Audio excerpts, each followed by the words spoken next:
और बीकानेर से आए हुए एकमात्र जो स्पीच बैठे हुए हैं आरकेटीए का शान बढ़ाने के लिए और एक उदाहरण पेश करने वाले व्यक्ति बाबूलाल जी, जो ईसीसी इलेक्शन में जिसमें हमने बहुत जोर लगाया था इन दोनों फेडरेशन से लड़ने का और एक उदाहरण पेश करने का, जिसमें हम कामयाबी हासिल किए। पूरे हिंदुस्तान में एक मैसेज देने का जो साहस का कार्य किया, और उसका उदाहरण आपके बीच उपस्थित है और मेरे से पहले अपने वक्तव्य समाप्त करके गए हैं। तो आप सभी उपस्थित मेरे साथी जनों का, और आज के जो पुण्य अवसर है महिला दिवस का, विश्व महिला दिवस है, जिसमें मेरे मंच के सामने में उपस्थित कुछ महिलाएं आई हैं हमारे मनोबल बढ़ाने के लिए, हमारे शक्ति देने के लिए हमको, और इससे बढ़कर हमको और क्या चाहिए। एक रानी की धरती पर आकर मैं तो अपने आप को धन्य समझता हूं, और आपकी उपस्थिति इस बात का सबूत है कि मुझे जब मैं अकेला चला था और आज इस जो कारवां जो चला होते हुए चलते चलते यहाँ का रानी तक आया, और इस भीड़ से मैं गदगद होकर और इस जोश से कह सकता हूँ कि अब वो आरकेटीए वो एक व्यक्ति से नहीं रहा, आज हजारों लाखों में पूरा हिंदुस्तान तक का फैल गया। तो इस बात से मैं गर्व और गौरवान्वित हो रहा हूँ। मुझसे पूर्व जितने भी वक्तागण हैं सभी ने अपना अपना बात रखा है, और कई सारी समस्याओं से रूबरू होते हुए आपको समझाने की कोशिश की गई कि हमको सिर्फ यूनाइट होके रहना है, एकजुट होके रहना है। दोस्तों, इससे पहले हम लोग जब ट्रैकमैन में काम करते थे, ट्रैक में काम करते करते ऐसा कोई व्यक्ति नहीं था, ऐसा कोई बात नहीं बनती थी कि जिससे हम लोग अपनी बात रख सकें। कहाँ रखें, कैसे रखें, ये चीज़ को समझ में नहीं आता था। हम अपने पीडब्ल्यूआई से भी बात करते थे तो वो ऐसा कहता था कि तुम्हारी औकात क्या है कि तुम हमसे बात करोगे सीधा। तो पहले एक माध्यम रहता था कि ट्रॉली मैन, तुम जाओ पहले अपने ट्रॉली मैन से बात करो। तो एक माध्यम, हमारे बीच का कड़ी का व्यक्ति को हमारे माध्यम बना के रखे थे। तो वो जो कड़ियाँ थी, वो बीच का गैप था, इतना लंबा चौड़ा था कि हम ना यूनियन के पास जा पाते थे, ना उच्च अधिकारियों के पास अपनी बात को रख पाते थे। जो आज इन सारी कड़ियां टूट के, इन सारे मध्यवर्ती जो थे, इन सबको तोड़कर हमने क्या किया, एक सामान्य सा गैंगमैन जो जीएम बोलते थे पहले, वो आज रेलवे बोर्ड का जीएम के पास अपनी बात को रख पाता है। ये है आरकेटीए की पहचान और इस आरकेटी का ताकत।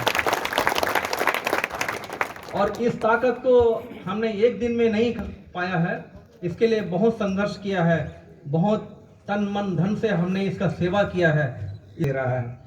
तो आपको मैं हृदय से आभार प्रकट करता हूं कि मेरे जो उद्देश्य है कि ट्रैकमैन का कल्याण होना चाहिए।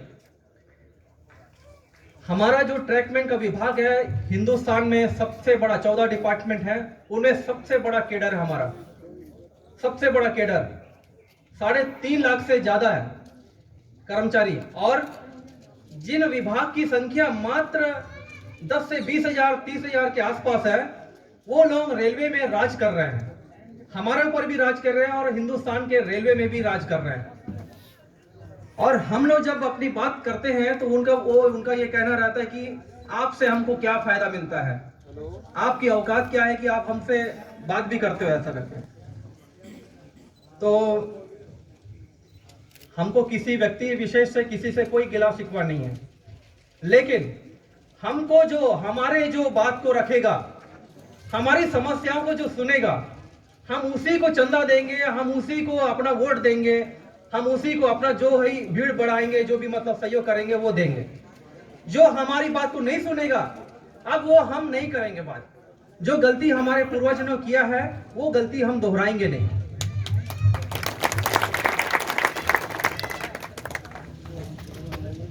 मैं इस मंच के माध्यम से आपको बताना चाहूंगा, मेरे पास ऐसे ऐसे कई सारे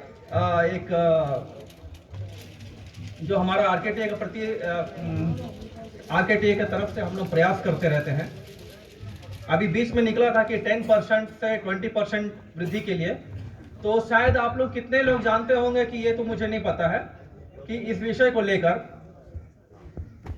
हमने डिमांड किया था। जैसे मयंक चौधरी भाई भी बार बार आपको अपने बातों में आपको बार बार हिंट कर रहे थे कि हमारा जो मेन मुद्दा है वो एलडीसी का रखा गया था। भाई अब एलडीसी मतलब लोकल डिपार्टमेंट कोटा है।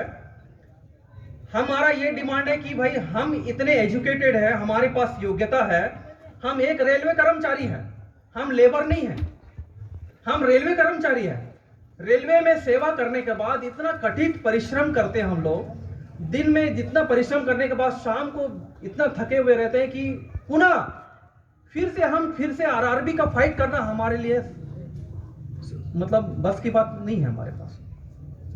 हम रेलवे का सेवा करने के बाद फिर से आप कहोगे कि आप डायरेक्ट एक थ्रू सेवा मतलब एडमिशन या बोलते हैं सॉरी आरआरबी फाइट करते हुए आइए, ये कैसे संभव है? हम ये कह रहे हैं कि हमको भीख नहीं मत दीजिए। हम बोल रहे हैं कि हमारे पास जो योग्यता है, हमारे पास आज जितने पढ़े लिखे लड़के आ रहे हैं, आईआईटी खड़गपुर से आईआईटी करके आ रहे हैं, जो गैंग में भर्ती हो रहे हैं, इतनी योग्यता है कि हमारे जो वरिष्ठ अधिकारी उनके पास भी इतना योग्यता नहीं है। तो हम ये कह रहे हैं भाई हमारे योग्यता का आप अनुमति दीजिए। हम सिर्फ परीक्षाओं में बैठने का अनुमति मांग रहे हैं, हम कोई भीख नहीं मांग रहे हैं आपसे। हम उसके बाद अपनी योग्यता को साबित करेंगे कि हमारे पास क्या योग्यता है, हम कितने योग्य हैं। तो 10% से 20% के लिए जब रेलवे बोर्ड से मांगा गया, दोनों फेडरेशनों की तरफ से सकारात्मक पहल नहीं देखने को मिला।